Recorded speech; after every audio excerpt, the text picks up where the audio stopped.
it's the final segment of the show.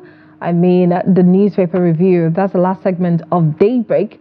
But it's always a pleasure to know that you're there waiting for us to dish out some of the stories that made it to some selected national dailies in Nigeria today. And tradition, we'll start with Daily Trust newspaper. Some interesting stories made it to the front page this morning. The lead story says, bandits kill 7 policemen, 35 others in Zamfara, Katsina.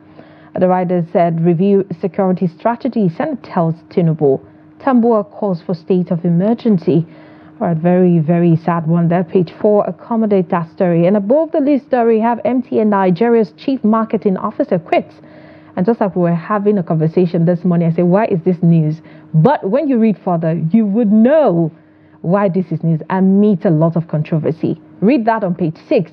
And then private sector demands concession as Labour awaits federal government's offer. Page 6 also has a story. It seems page 6 accommodates very interesting stories this morning, but I just want to get to that page and read what the stories are all about. So let's look at, below the lead story, over 9,000 terrorists killed and 9,562 fighters surrendered in 1 year. And that's according to the military. Also, another one that made it to the front page says federal government insists subsidy gone. Atiku alleges lack of transparency. Page 38 has details of that story. And then 318 billion naira waivers, concessions affected our revenue, customs. All right, page 23. Then we have a pictorial of security operatives blocking major roads or blocked major roads leading to the Federal High Court in Kano during hearing on Emirate tussle yesterday, which happens to be the 6th of June 2024. And that's about the stories that made it to the front page of the Daily Trust newspaper. You might just want to grab a copy to get more interesting stories for a good read. And we now go to the Guardian newspaper. Lead story there says, poverty amid plenty. Growing nation of destitute as homeless kids invade Abuja, southwest. There's a pictorial there. What do we make of this pictorial, my dear? Well, other stories there says, Tinubu's government under pressure to refute continuance of gone fuel subsidy. I saw what they did there. That story is on page 6. Beside that, we see despite losing 318 billion naira to waivers, customs earns 1.34 trillion naira in 3 months. Page 3 has that story. And beside that, we see no respite for investors as rising costs shrink FMCG firms' earnings. Page 5 has that story. Senators seek contract appointments for service chiefs. Others, contract appointments. If you want to read details of that story, page 30 has it. And this one says, obedient movement belongs to no political party. Obi tells Labour Party. Well, the question has always been, are obedient members of the Labour Party or members of a political movement? That question will be answered as Peter Obi speaks firmly to the Labour Party, and page 7 has the story of the Guardian. And also, again, federal government fails to agree with Labour on new minimum wage. And so it continues. Page 6 has that story. When will Nigeria have a new minimum wage? Or is it going to be a living wage? Well, only time will tell. Tougher decisions ahead to reshape economy, says federal government. And finally, on the Guardian, troops foil oil theft worth 91 billion naira, destroys 3,051 dugout pits in 1 year. That story is on the news page 30 of the Guardian. If you want to read up on more stories, get a copy of the Guardian newspaper. All right, let's take a look at the Punch and see the stories that made it to the front page this morning. Lead story, screaming loudly with numbers. $3.3 billion loan for crude. And it says the federal government gets $925 million a lifeline as Naira trades 1,481 per dollar. And it says Afrexim Bank disburses additional $925 million on the $3.3 billion loan for NNPC. Now, you might just want to understand that story when you read page 2 of the Punch newspaper. Above that, we have national grid shutdown treasonable. That's coming from the Secretary to the Government of the Federation, George Akume. Page 26 has details of that story. Then reps dump 740 billion naira misused natural resources fund report.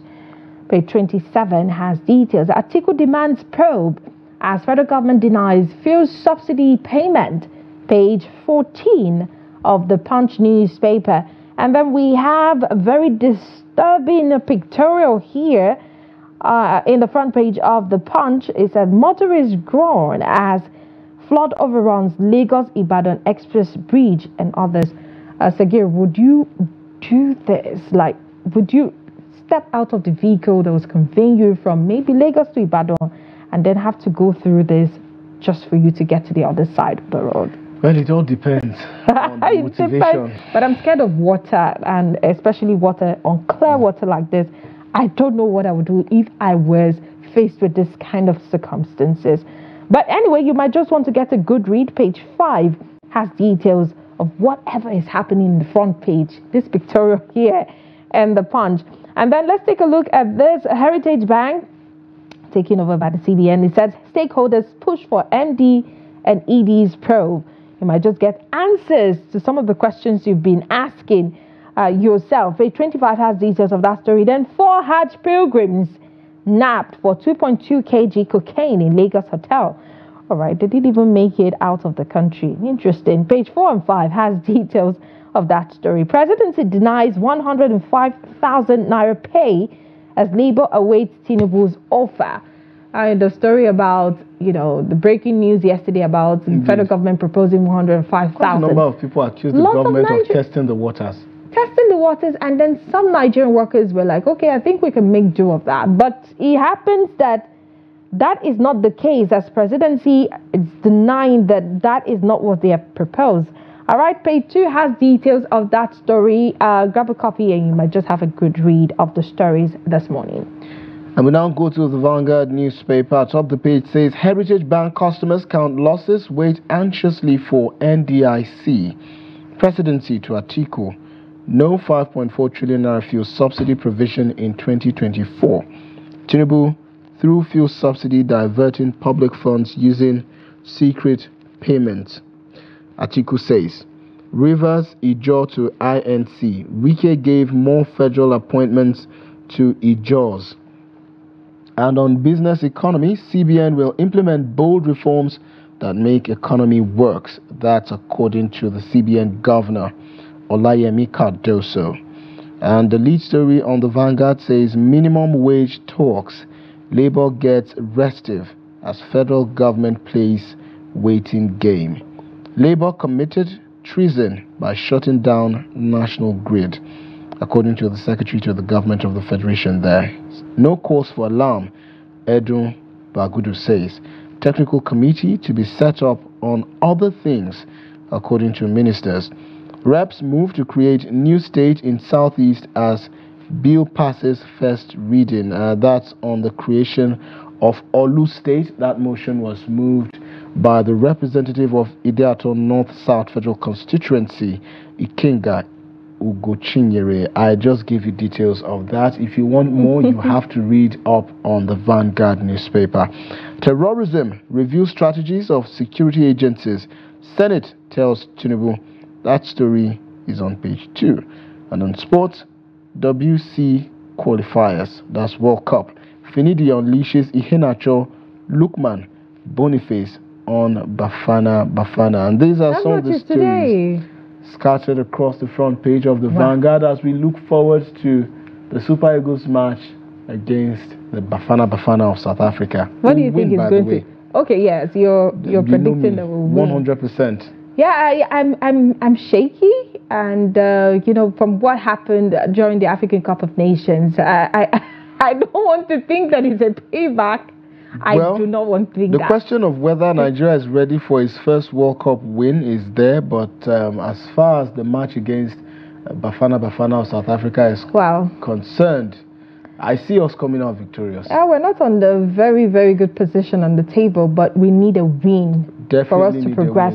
Nigeria and Nigerians need a win. I mean, with all of the things that's been going on, definitely we need some good news. Exactly. So the Super Eagles will once again have Nigeria's happiness resting on their shoulders. You know, after a very long time. We saw it during the African Cup of Nations. We couldn't scale through because Cote d'Ivoire did what Cote d'Ivoire did.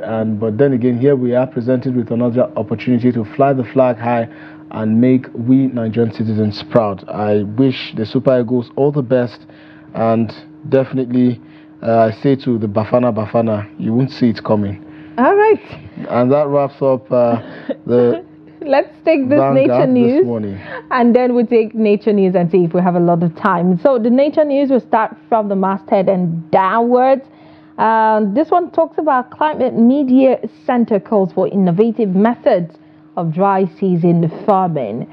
And then we have also Solako task developed nations on pledged $20 billion biodiversity funds. Page 5 has details. And then Fintiri declares monthly environmental sanitization day in Adamawa. And then Tinubu affirms 25 million trees target by year 2030 as Balarabe pledges enforcement of environmental laws. And then we have College of Education plans 100 trees to mark Environment Day. Page 5 has details. And then Kano government activates environmental actions on tree planting, renewable energy. Page 6 has details. And nutrition, health services benefit 5.7 million adolescents in Kaduna. Page 6 has the story. And then nature advocates demand sustainable environmental actions on biodiversity. The last story here on the front page of Nature News says ICC stands firm on New York despite India pitch fears. And so typical of Nature News, it seems World Environment Day, which is commemorated on the 6th of June every year, you know, made the day. It was a field day for Nature News. Indeed. I mean, if you look at Nature News's motto, it says the environment first. And, you know, the design of the masthead gives you some impression of what the focus is for Nature News, including the name. I mean, it's nature. It's nature. We talk about nature. But then we're not doing any promo for Nature News this morning. It's been a lovely conversation starting by 8 a.m. on up until this point, upon reviewing the newspapers and bringing you all of the juicy stories and details that these newspapers carry this morning. Grab a copy of any of these national dailies to read up on the situation and of course to get updates on a lot of those situations that you've been following. Is it the minimum wage situation, or is it the accusation by the former president Atiku Abubakar on the federal government saying you have been paying subsidy and then accusing them of not doing it the right way? But then again, unfortunately, this is where we have to draw a curtain on the program as it is. I had fun. I loved my favorite segment of the program where I got to hear from Nigerians talk about these issues and talk about why the government needs to do more and do better for Nigerians to live, you know, a fulfilling and of course a comfortable life. It's been a lovely conversation with you, and we do thank you very much for joining the conversation and do hope that you enjoyed every bit of it. Daybreak will definitely be joining you tomorrow for Daybreak Extra, and also next week as we bring you back regular programming on Daybreak. For me, it's thank you so much for watching. Thank God it's Friday. Enjoy your weekend. I'm Sagir Ibrahim. And of course, it's Nigeria against Bafana today. Like I said, I'm being a bit shaky, but you know, we're very confident that we're going to win that very confident match, and then go through the qualifying stage and be able to fly a trade during the World Cup. But thank you so much for being a part of Daybreak. My name is Martia Umar.